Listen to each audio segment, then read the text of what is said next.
quite the talent he is. Proper chatterbox yada. If you're keen, it'll be brilliant. Today, we're going to keep it simple. I'll bark out a basic command and you watch. Keen to know? He'll set your tail wagging. Does mine, hence why I'm backing him. Right then, Wookie here. Do take a seat, won't you? Give us your full attention while we listen to my pal, Yada.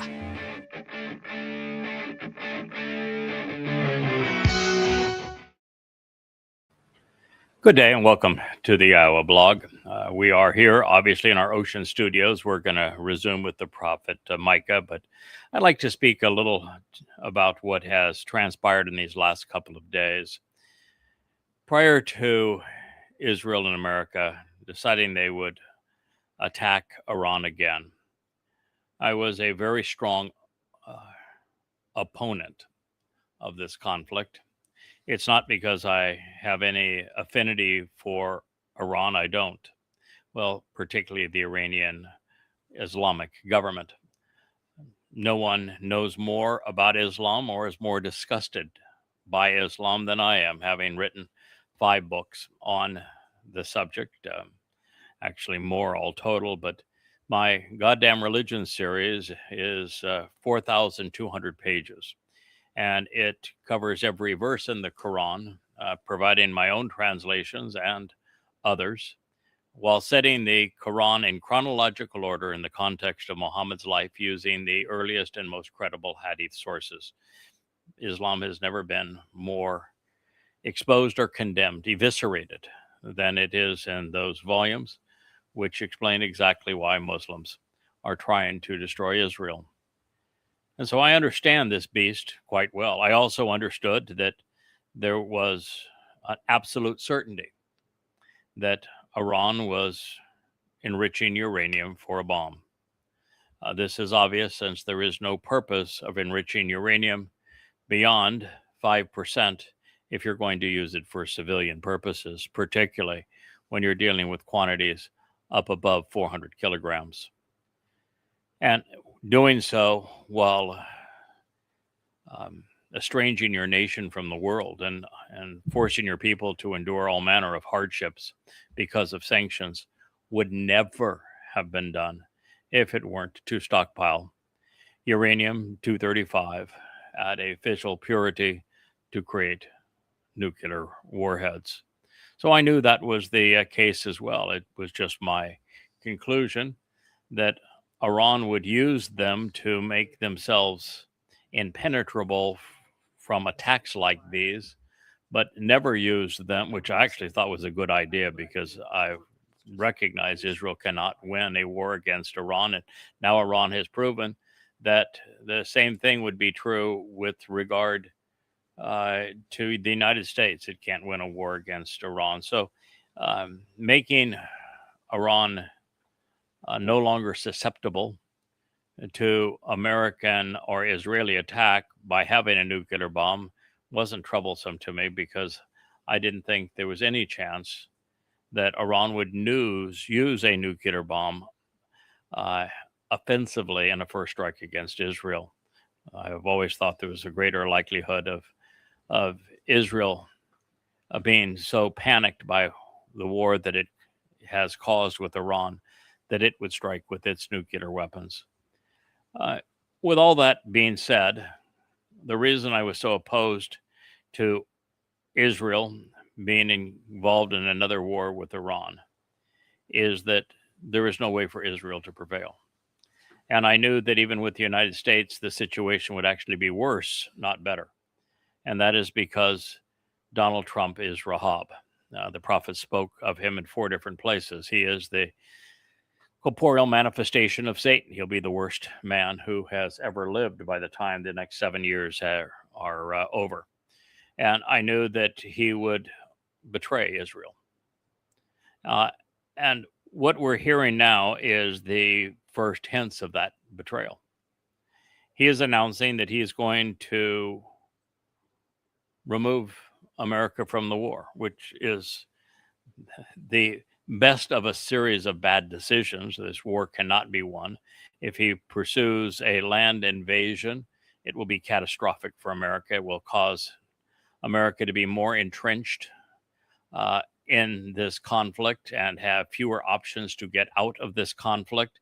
And even though America could be successful in occupying islands within the Persian Gulf, occupying the islands won't accomplish anything beneficial. And should America try it, then the Gulf states are all destroyed. And I can tell you that I'd be leading the parade of cheers if Qatar, UAE, Kuwait, and Saudi Arabia were decimated. I don't care that the people are harmed. I want the leaders gone, and the money that they extract from the black ooze to stop funding hatred towards Jews. So this would actually be a good thing. I didn't think that the donkey that would be kicking them in the arse would be Iran, of course, but that's the way that the prophets have spoken of it, and that's the way that it has turned out. And while that might be a good thing, it would be devastating for the world. It would set the world into economic collapse because of the price of oil, the lack of fertilizer. And Trump is literally talking about now ending America's battle in this war of choice that he began without liberating the Strait of Hormuz. And with the Strait of Hormuz controlled by Iran, Iran controls everyone in the region. The petrodollar system is over. And when the petrodollar system is over, the United States economy is over. By retreating under this mess, the U.S.'s potential to project power or credibility anywhere in the world is over. It's a devastating situation. And then the worst of it is it leaves Israel hanging, which is what I suspected. And they cannot fight a war against Iran alone. They couldn't succeed with the United States, most certainly can't succeed without them.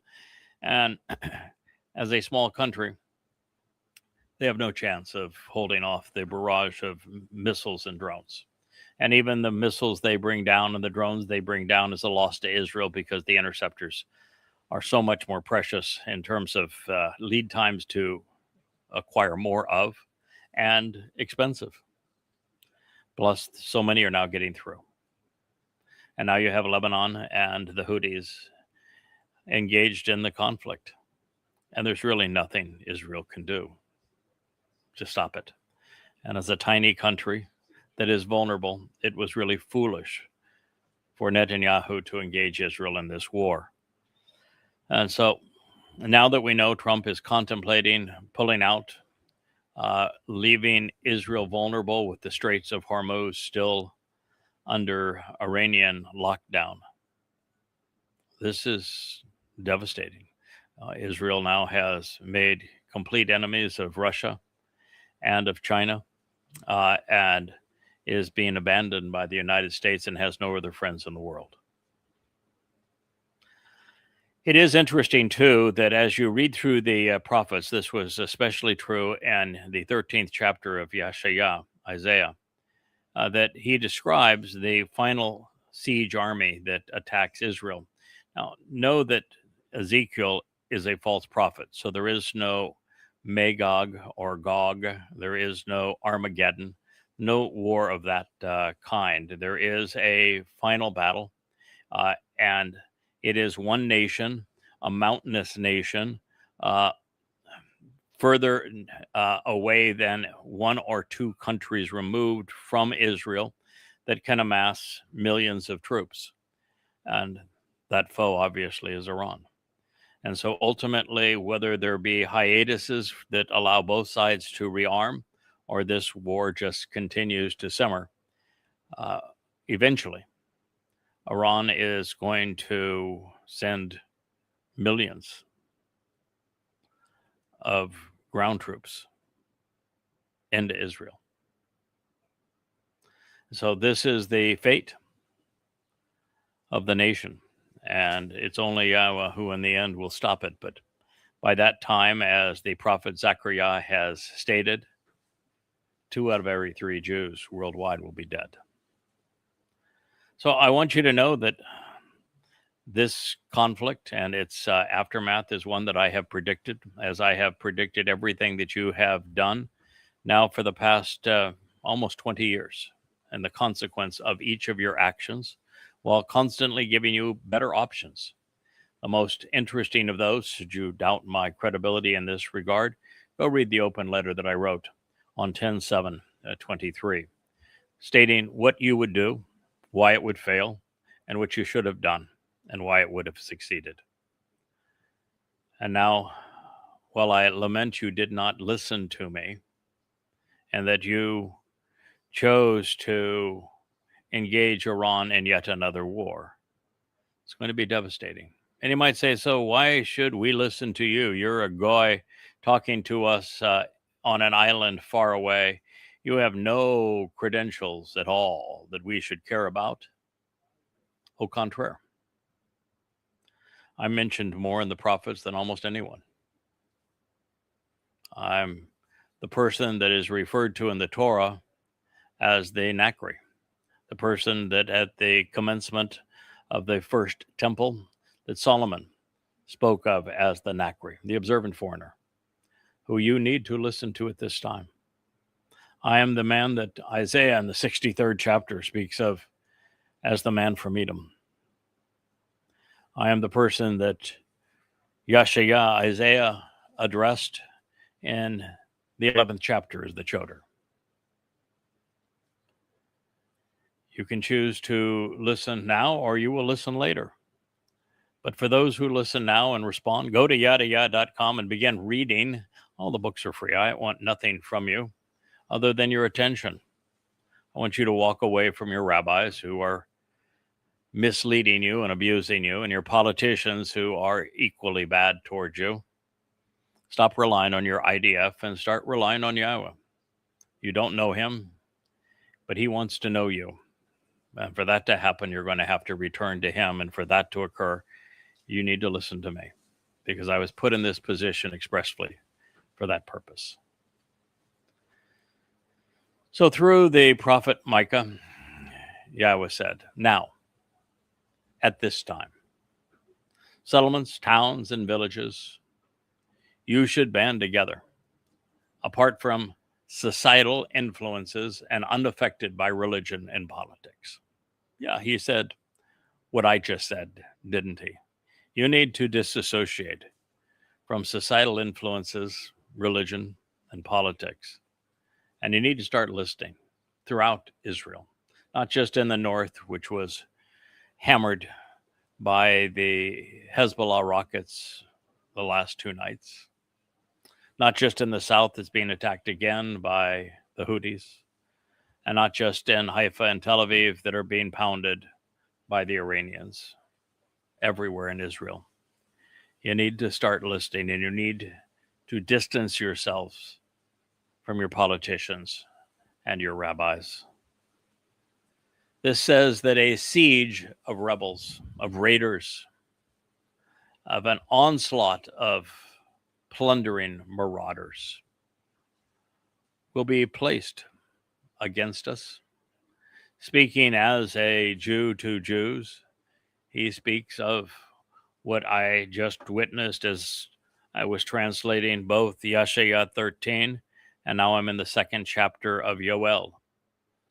The story is the same. It is a flood of mujahideen, of Islamic terrorists, of raiders, of robbers, of rebels that flood into Israel. And what the prophets are predicting is 1,000 times worse than what happened on October 7th of 23, when some 4,000 Muslims, half of which might have been Hamas, the others just ordinary Muslims and tenny rompers, decided to come across that border and torment Israel to the point that they knew you'd be so angry that you'd destroy Gaza, trying to hunt down and do the impossible to rid Gaza of Hamas. They knew you would fail, and you did.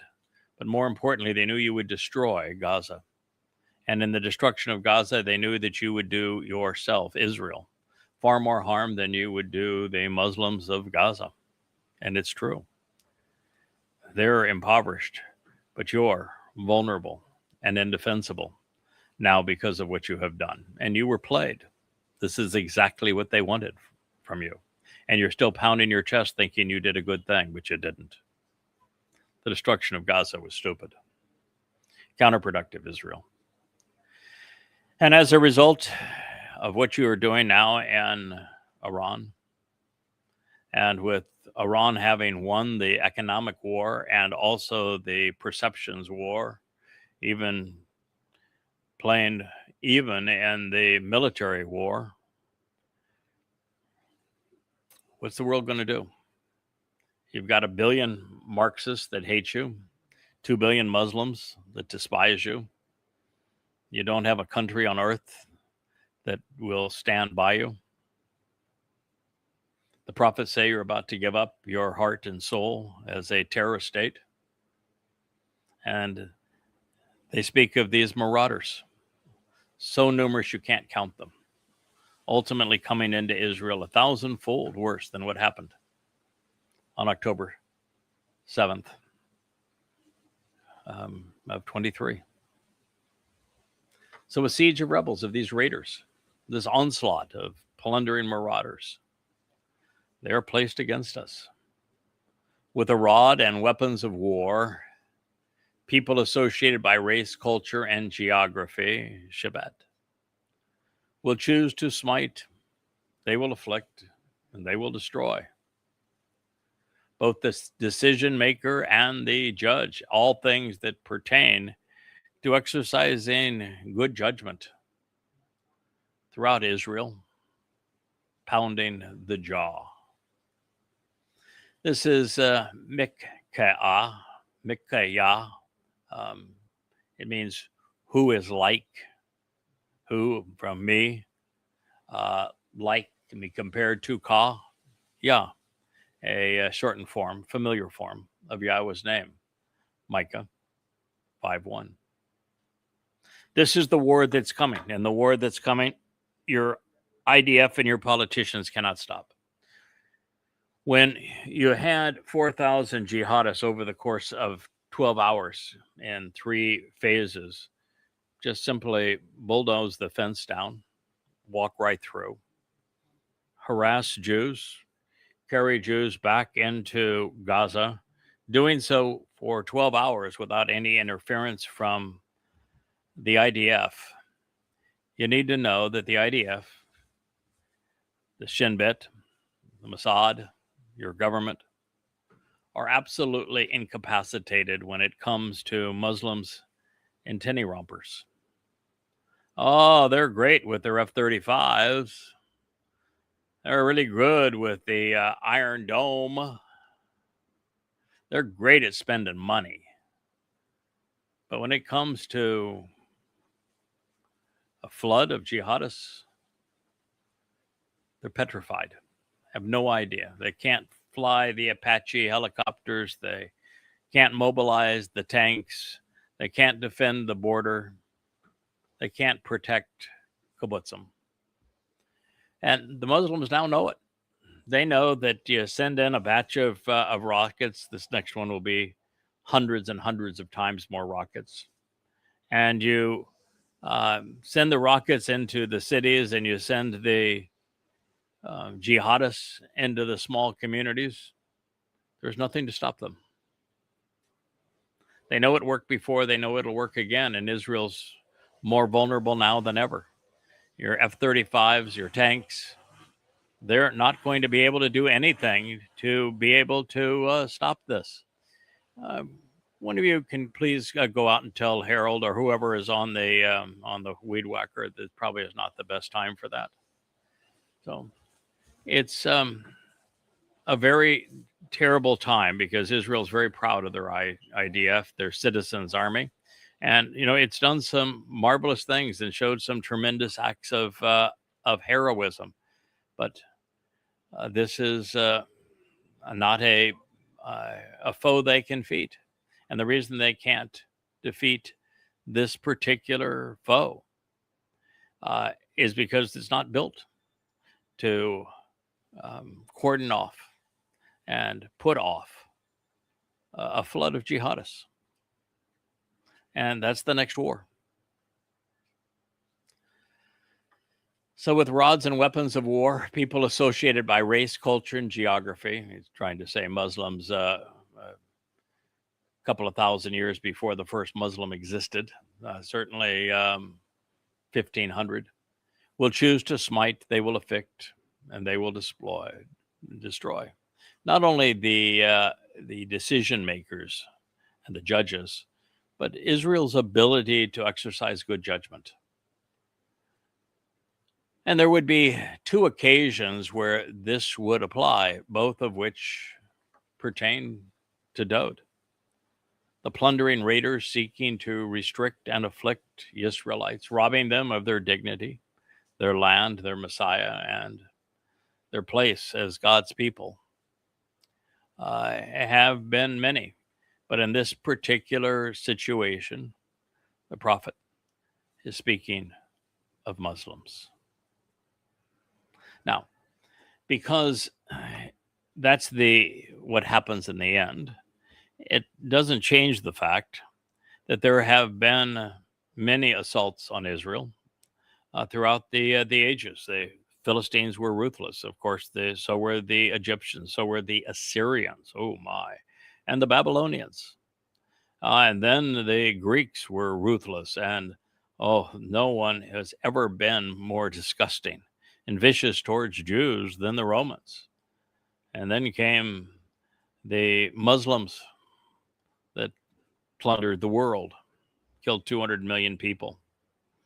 And then the Roman Catholic Church that treated Jews so brutally throughout the ages, followed by the Ottoman Empire, and then the Crusaders, and then Muslims again, then the Nazis. It's been horrendous. Even the British were abusive to Jews.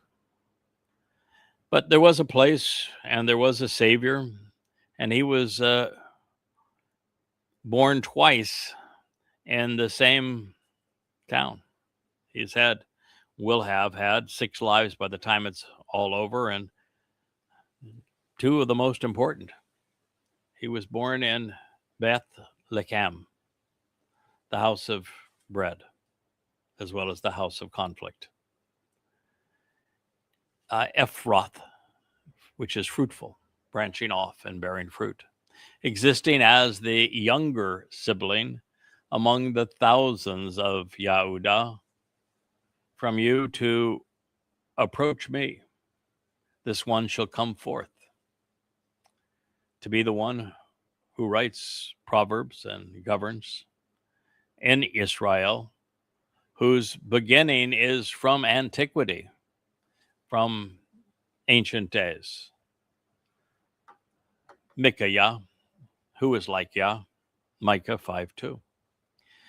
It is not well known outside of the covenant family that listens to these programs that Dowd has had many lives, and that Dowd, according to Yahweh, was Adam, which is why Dowd is his Bakor, firstborn. And that Dowd came back again as Shem, and then the young shepherd boy that Yahweh anointed and became king of Israel circa 1000 BCE. Dowd was born in Bethlehem at that time and was a shepherd in Bethlehem when he was found by Shamuel. And in his next life, as he was born again, this time directly as opposed to indirectly by Ruth and Boaz, as they returned for this purpose, he was conceived again in Bethlehem. And so it is saying that not only would he come from Bethlehem, but that he would be the one who was present right from the beginning in the garden. You see, Dowd is in fact Adam, and he is the one who is the living embodiment of Mashal, the Proverbs, the word pictures, on behalf of Israel. And he is the ultimate Yehud through whom we can approach God. So, as an interesting insight, Dowd indeed was the youngest sibling, while the myths written about the impostor, Jesus, he was the eldest among his brothers. Not that it matters, because everything written about Jesus is a myth. Dowd is real. Further, while Dowd's location was announced and affirmed by God long before this prophecy was written, the myths pertaining to Jesus were backfilled without corroborating evidence long after the fact. Unable to keep their story straight, the gospel writers even allege that he was Jesus of Nazareth, even though the town didn't even exist in the first century in Yehudah. Moreover, only one wrote Proverbs, that would be Dowd, and only one of the two would rule over a unified Yisrael. Therefore, this is yet another prophecy about Dowd, and it is one that has been misattributed to the mythical Jesus. And that is being generous, since the mythological figures such as Odysseus, Hercules, and Dionysus were far more credibly supported than was Jesus. Also, with Dowd, his prior existence is not only noted over 1,000 times, 1,100 actually, in the Torah and prophets, and thus by God, his name was chiseled in stone by his contemporaries. Jerusalem is not only the city of Dowd, but we can also locate his home today. While on the other hand, there is no antiquity for myths. Michael wrote between 735 and 700 BCE, or about 300 years after this event transpired, or about 700 years before it would occur again. And it provided more than sufficient time for Dowd's departure from Bethlehem in 1034 BCE to being considered as long ago, but that's not really from antiquity, because from antiquity tells us that Dowd was Adam. For an unprecedented wrinkle in the framework of time, among the Qumran collections, there was a commentary written on behalf of the sect's righteous teacher, which was based upon Micah. And making his argument against the Pharisees, the Essene wrote, "One shall not come forth, lo yatza, be brought out, to be the one who writes Proverbs and governs in Yisrael." If his quotation was accurate, then Yahweh was bemoaning the fact that after Dowd, there would be none to lead his people. And in context, there are so few variations between the Essene citations and the Masoretic text throughout the rest of this book. This negation is certainly worth considering. Now, returning to Micaiah's prophetic presentation, this next statement speaks of Yisrael having been released to the influence of others, and then beginning to bud and grow again at long last after an intermission. Therefore, should this be God's family returning, either as covenants or that final remnant, it will be after a painful and traumatic time. Therefore, he shall give them to another, until such time as she begins to bud and grow, conceiving and giving birth. Then the remnant of his brothers will change as they return and are restored as the children of Yisrael. Micah 5:3. Indeed, there is a time of troubles that is between us and this event. It will be 7 years long. It'll start in less than 2 months, 22 May of 2026. And currently, Israel is under the influence of another. God has separated himself from his people, and he will not return to them until they return to him. And at this point, I can't even get them to say his name, which they erased. And so he is going to be distant and estranged from his people until such time as she begins to bud and grow again, such time that she's capable of more than miscarriages.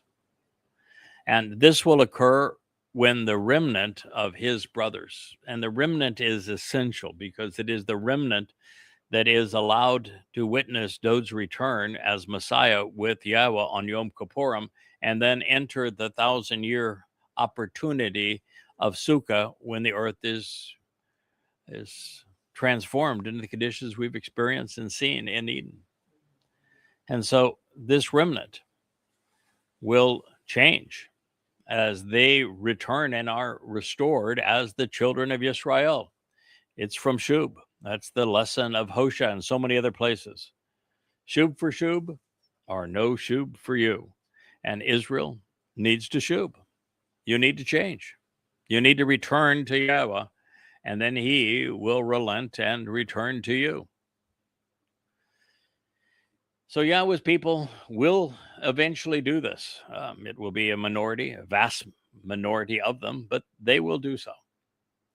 And Israel, as a nation, will again bud and grow as they return to the garden, just as they did ever so briefly under Dod. And as she was then, Israel is experiencing birth pangs, with the world kicking her at every turn, exposing her, and condemning her, making her ever more vulnerable. Further, consistent with this prophecy, Yehudim were given to another during the intervening years between Dod's life as king and his return as the Passover lamb, but also between that time and his upcoming arrival for reconciliation. Mostly been veritable slaves throughout Europe. Especially important, Shub was chosen to reflect the attitude and approach of the remnant of Dod's brothers, who will be returning, some brought into Jerusalem by Yahweh himself. In keeping with the covenant and Torah, they have changed and are no longer political or religious. At least they are barely so. At least they haven't become religious and political to the extent that they can't be purged of that guilt. And it is by leaving the schemes of men to approach the house of God that this remnant will be restored by the Anima Parah. And that means that we should recognize that these fortunate few are indeed Israelites. They are neither Christians nor Muslims, but instead those who can attribute their lineage and their lives to Dod, either through genetics or these lyrics. Additionally, the reference to a surviving remnant of Yisrael brings us ever closer to Kippurim in year 6000 Yah, his return, October 2nd, 6:22 p.m., sunset, in Jerusalem in 2033. Now, this is also addressing what will be the final arrival of Dod. I think it's his 6th as king and Messiah, Yahweh's shepherd, and his beloved firstborn son. It reads, "He shall be present standing upright. He shall conduct an evaluation and then take a stand, so as to serve as a shepherd in the power and the influence, the strength and fortification, indeed the capability of Yahweh, and in the majesty and glory of the name of Yahweh, his God. Then they shall live and remain, for indeed, now at this time, they shall be greatly exalted and honored to the ends of the earth. Micaiah, who is like Yah? Micah 5:4. Clearly, there will be a time that Dowd will return. We know that date certain, to October 2033. He will be present. He is going to serve as the ultimate shepherd over his people. He's going to come in great power, in the very capability of Yahweh, which is what God meant when he said that he will be Elyon, the power and strength, the very influence of God. And in the majesty and in the glory of the name of Yahweh, his God, which means if you do not know Yahweh's name, you do not know God. And then they will live, they will remain. The benefit is that after this time, after this homecoming, those who have benefited from the sacrifice of the Anima Paran and now witnessed Dowd's homecoming with Yahweh will enter the millennial celebration of Sukkah, of camping out, for 1,000 years in conditions identical to Eden. And that's where they shall live and remain for that time. For indeed, now at this time, they shall be greatly exalted, honored, set apart from all others and special. And this will be to the ends of the earth. So Dowd is Yahweh's shepherd, no question about that. He was empowered by the very Ruach Spirit of God, and he, more than anyone, sang the songs that glorify Yahweh's name. He knew it. He loved it. He shared it. And he relied upon it. Now, the reason that all of this is so important is because Dowd is Yisrael's exemplar. He represents Israel, the good and the bad. And he is also Israel's savior. He's the man whose lyrics, lives, and sacrifices provide the means to reconciliation. He served as the Passover lamb when he was crucified by the Romans in 33 CE. He took our guilt into Sheol the next day on Matzah. And he served as Yahweh's Bokor, firstborn son, and fulfilling Bokorim, firstborn children, on the first day of the week. Israel, you need to accept this, to experience a more favorable circumstance when Dowd returns. Since Dowd is arriving to fulfill Yom Kippurim after he's already fulfilled Pesach, Matzah, and Bokorim 2,000 years earlier, this is being attributed to our Messiah and King. It says, he shall exist as their means to reconciliation and more favorable circumstances. Indeed, when the Assyrian, that's a name that is used, a moniker for Satan, arrives in our land and as a point of emphasis has his way and marches through our fortress and our military bases, and then we will rise up and take a stand over and against him. 7 shepherds and 8 leaders of men. The Assyrian, representing Hasatan, the adversary,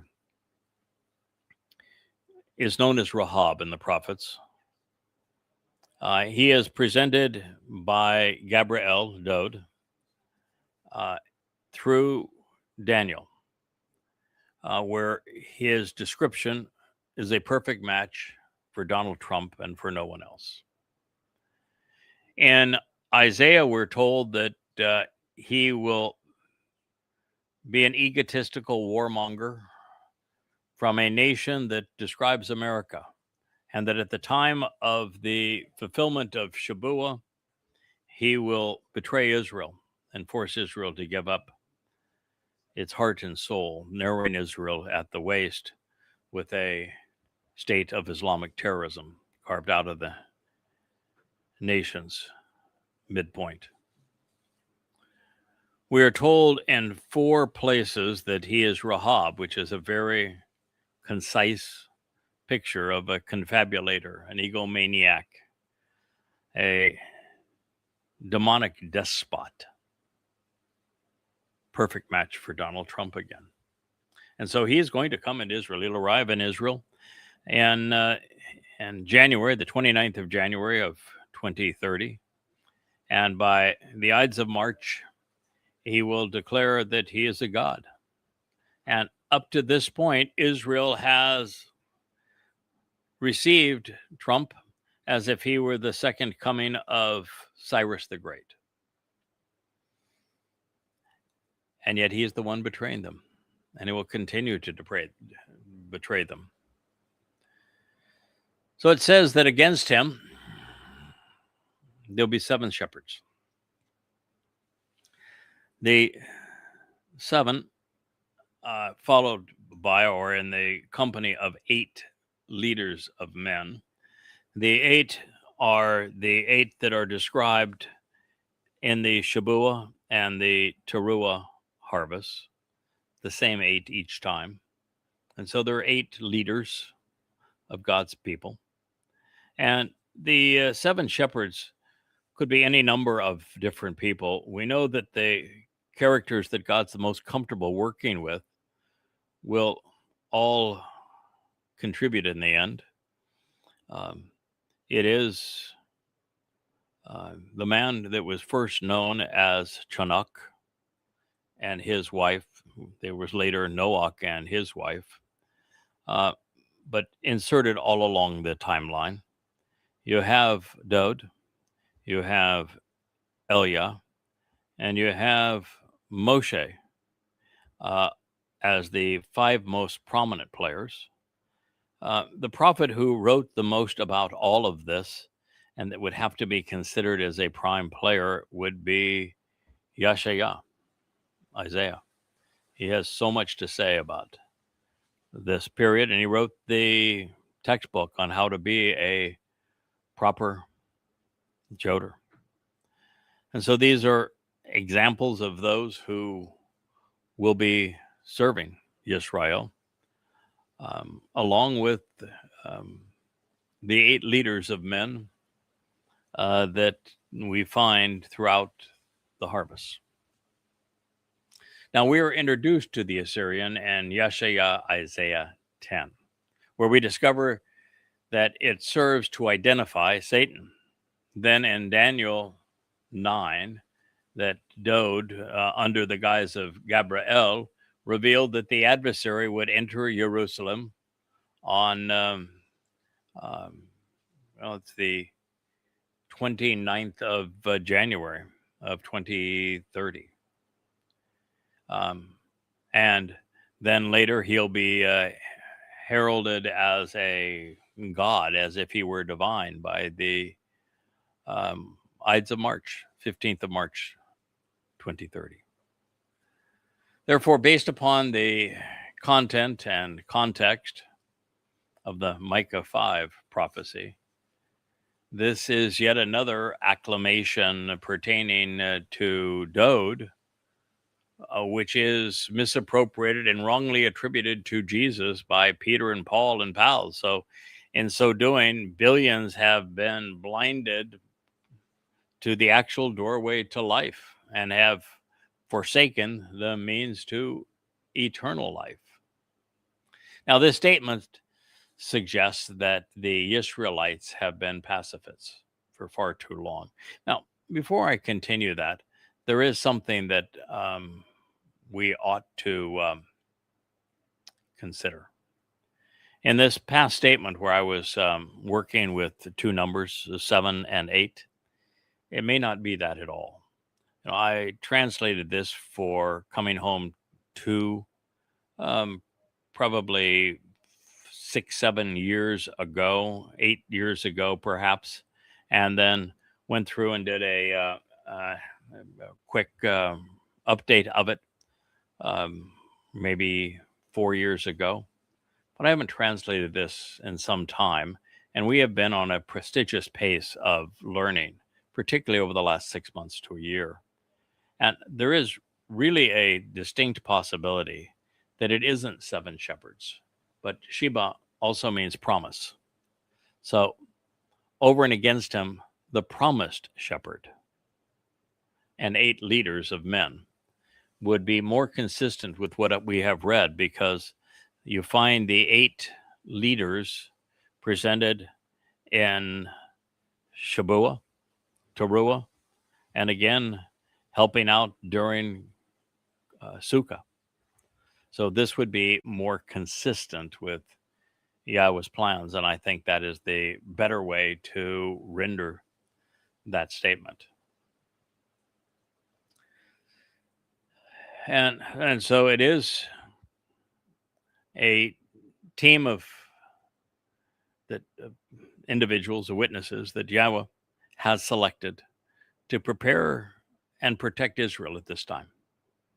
And the statement certainly suggests that Israelites need to stand up and be accounted. They need to oppose those who oppose them, even if they do so with words wisely wielded, which is something they haven't done in a very long time.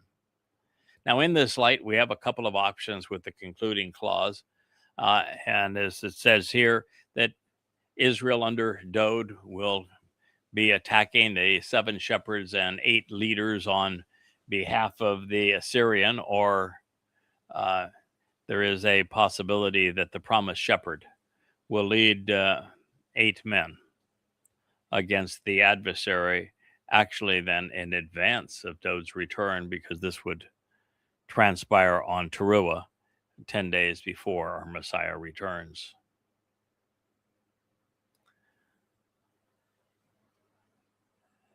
And I think either of those things are possible. Now, also, I think we're dealing with a promised shepherd and with 8 people. And if you were to take a list of those who have served Yah, there are numerous ways you could cut and slice them. All right, with that said, let's flesh out one of the more interesting conversations chronicled in Samuel before we turn our attention to a song that is dear to my wife's heart, Hannah's song. So in this next opportunity to teach, I want to turn to 2 Samuel 7 and pursue what we can in one of the most powerful prophecies ever uttered. We broached, of course, this prophecy numerous times before in other programs that I have shared with you. And what follows serves as an important window into our future, revealing how Yahweh has and will continue to work through Dod and his people. It begins in 2 Samuel 7:9 and is especially illuminating as we move up into 17 and 19 in terms of those verses of the 7th chapter. And it brilliantly clarifies and confirms our approach to God and the statements that are now marked 2 Samuel 7, 21, 22, and 25. And this continues vividly through 2 Samuel 7, 29. Now, this conversation is between father and son. It's between God and his Messiah, between Yahweh and Dod, although delivered by Nathan. As at the moment, God and Dod, his son, were having a timeout for bad behavior. And it's recorded by Samuel for our benefit. It is among the most valuable revelations to be found in God's book of essential advice. So as we begin in 2 Samuel 7:8, it reads, "Now therefore, This is what you should say. This is Yahweh speaking to Dode through Nathan. So now, therefore, this is what you should say to my associate, my co-worker, Dode, as a result of all of this. Yahweh of the spiritual implement says, I took you from the sheepfolds, from chasing after lambs, to the conspicuous and informative leader among my people over Israel. And I have been with you through it all, revealing the benefits of the relationship as you journeyed through life. I have cut off, accordingly, all of your enemies from your presence, and I have engaged on your behalf to make for you an exceptionally important name, the greatest designation, and the most distinguished reputation when compared to even the most glorified designations on the earth. Furthermore, I will appoint and establish a dwelling place for my people, Israel, and I will plant them such that they may abide below throughout in a less chaotic time than this, and no longer be agitated or terrorized. And they will not continue to be afflicted or degraded as they have been, disparaged or denigrated, demonized by unjust and harmful sons, perverted and violent descendants of evil, as will have formerly been the case. Boy, is that ever true. This is exactly what's happened to God's people.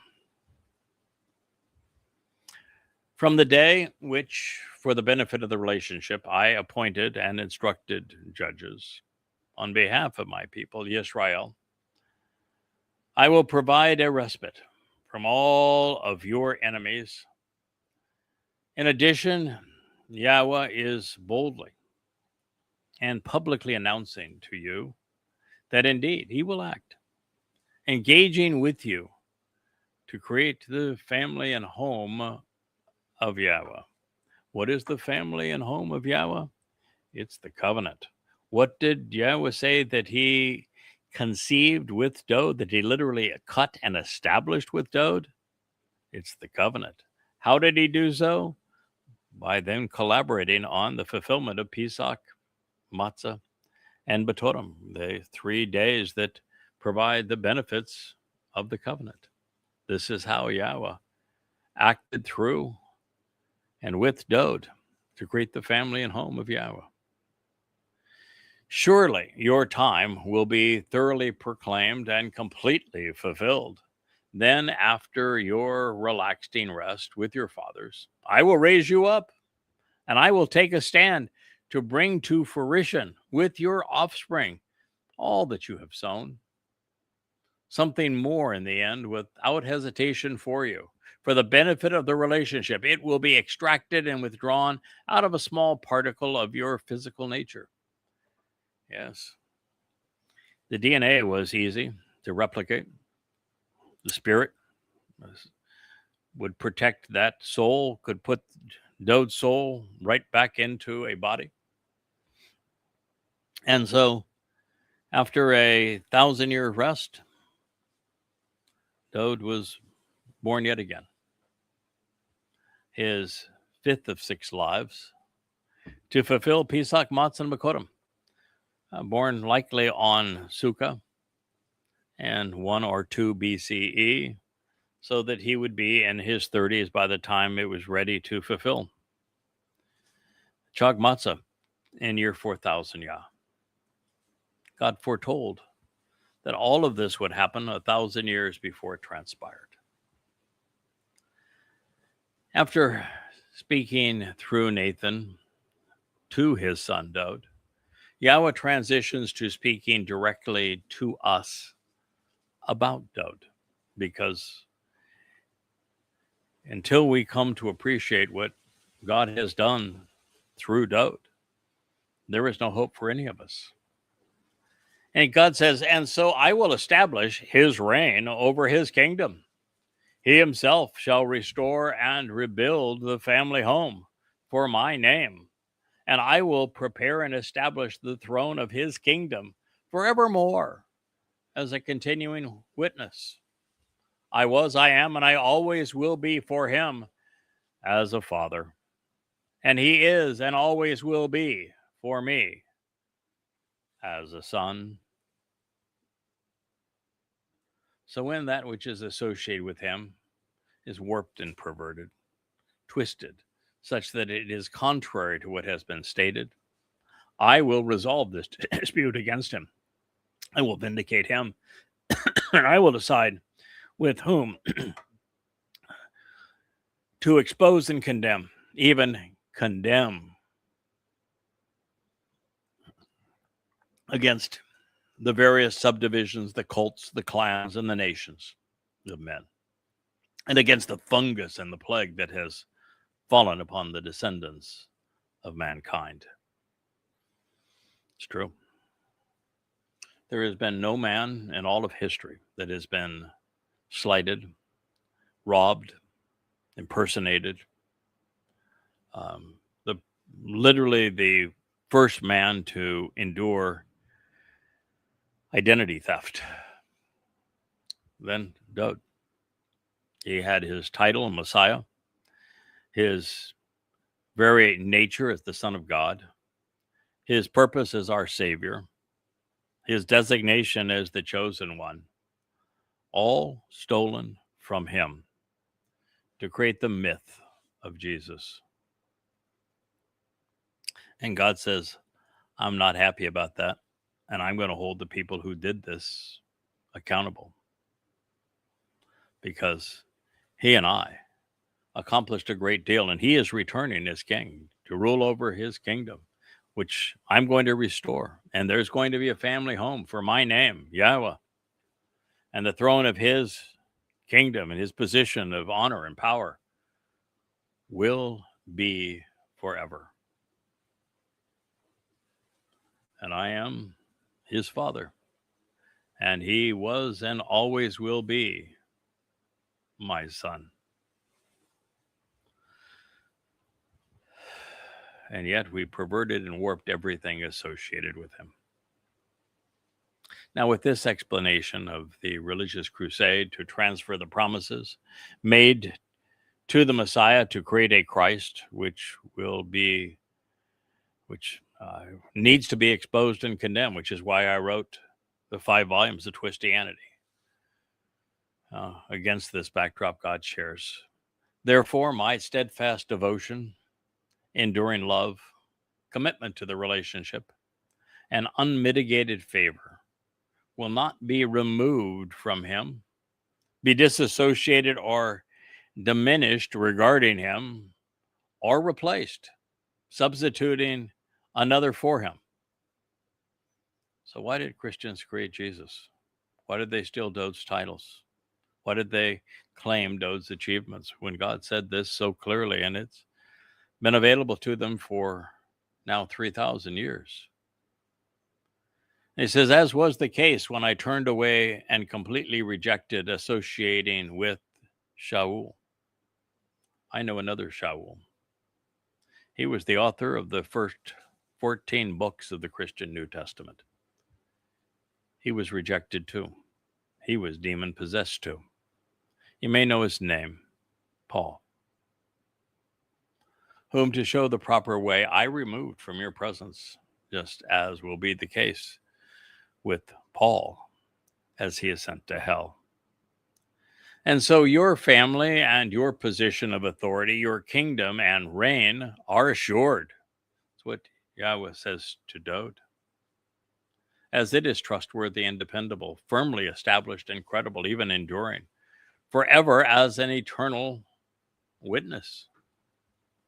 In my presence, God says, your throne and your seat of honor, even your full moon, will be established and sustained as a restoring witness to the eternal testimony. Consistent with all these words and according to everything that was said, this entire revelation in this manner. Nathan accurately conveyed this to Dode, to whom it was all about. 2 Samuel, listen to him. The 7th chapter. This now, the 17th statement. It is becoming ever more evident that the second book attributed to the judge and prophet Samuel in the 7th chapter, that prophecy is fundamental to our understanding of God's relationship with his beloved son, Dode, especially when combined with the portraits painted in Yeshaya, Isaiah, the Mizmor Psalms. It's the most accurate portrayal of the Messiah presented anywhere. And while this is where we left off on previous reviews of this marvelous prophecy, what Yah says next of his son and of our returning king is particularly pertinent to our current discussion. It reads, Then Dode came, and he sat and remained in the presence of Yahweh. He said, Who am I, Yahweh, my upright one? And what is my home and family? That you have come to include me,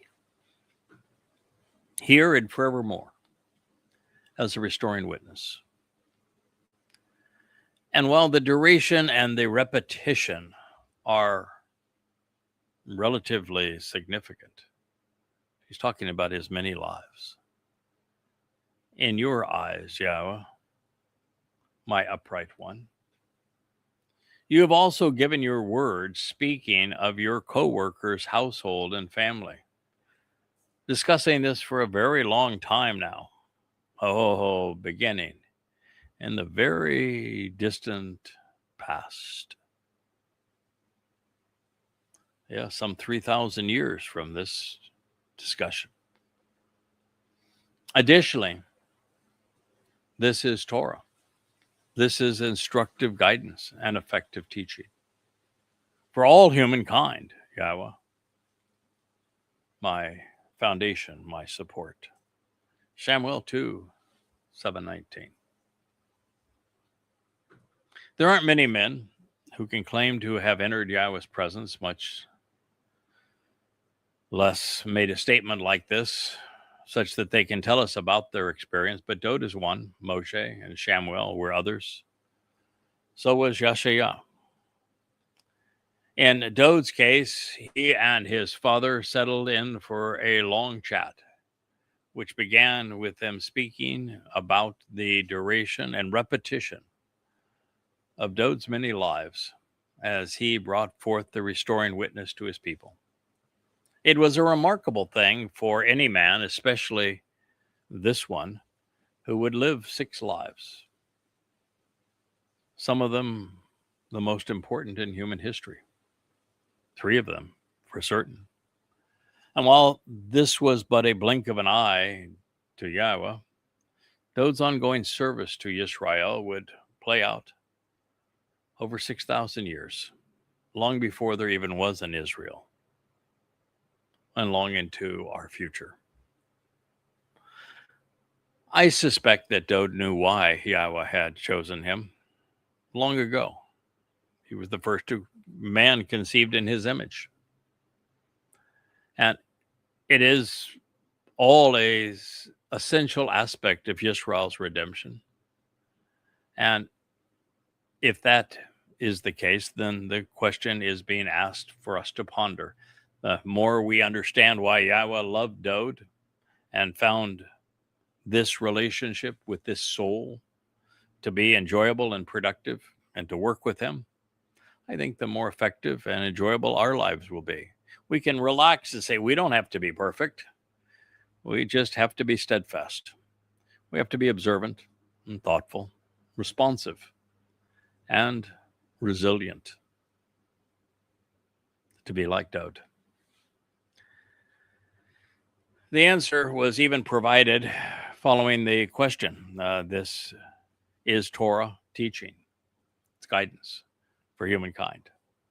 Dod's lives reflect Yahweh's intent with the covenant. I'll share one more thought and we'll pick up this program. Hopefully, again, tomorrow we'll have weather that's suitable for being out here in our ocean studio. And this last line also speaks of Dod by name. It says, what more beyond this can Dod communicate to you, Yahweh? You are well acquainted with and know your associate. I was unaware of just how true this was until fairly recently. You see, there was really no ability, no chance that Yahweh was going to have gotten to know Dod as an 8-year-old shepherd boy well enough to know what he would be able to do going forward. To choose him as his firstborn son, to anoint him forevermore at 8 years old, forever giving him his ruach before they had done anything together. God doesn't empower people that he doesn't know. He doesn't choose people blindly. He didn't make this statement, and Dod didn't acknowledge this about being God's beloved son because they had spent a few years together. No. Yahweh knew Dod because Dod is Adam. He is familiar with his name because his name was name, Shem. He saw him work on the ark. He saw him become the forefather of Yisrael in that way. And so by the time we reached this point, he even had the opportunity to see Dod as El Dod, God's beloved, supporting Moshe along the way. By the time that they were reacquainted in Bethlehem, as Dod was just 8 years old, they had a history of 3,000 years. They were well acquainted. And he, Yada, his co-worker and associate, Dod, an essential part of God's story. And I enjoy being able to share it with you. So thank you for listening. We'll be back out in our ocean studio, hopefully tomorrow. And of course, we will continue with our basics program. I just noticed today that we are just shy of 30 pages now into our presentation of Shavua on a file that has about 100 and some odd pages. So yeah, we may have to speed up the pace a little bit on Shavua to get through this material. But, you know, there's more questions on it than almost anything else. And so I wanted to bring it to your attention so that you knew as much as can be known about this important time in our lives. Thank you again for listening. Good day. Hey there, thanks for tuning in. That was Fetch. Gotta run now. Catch y'all on our next podcast.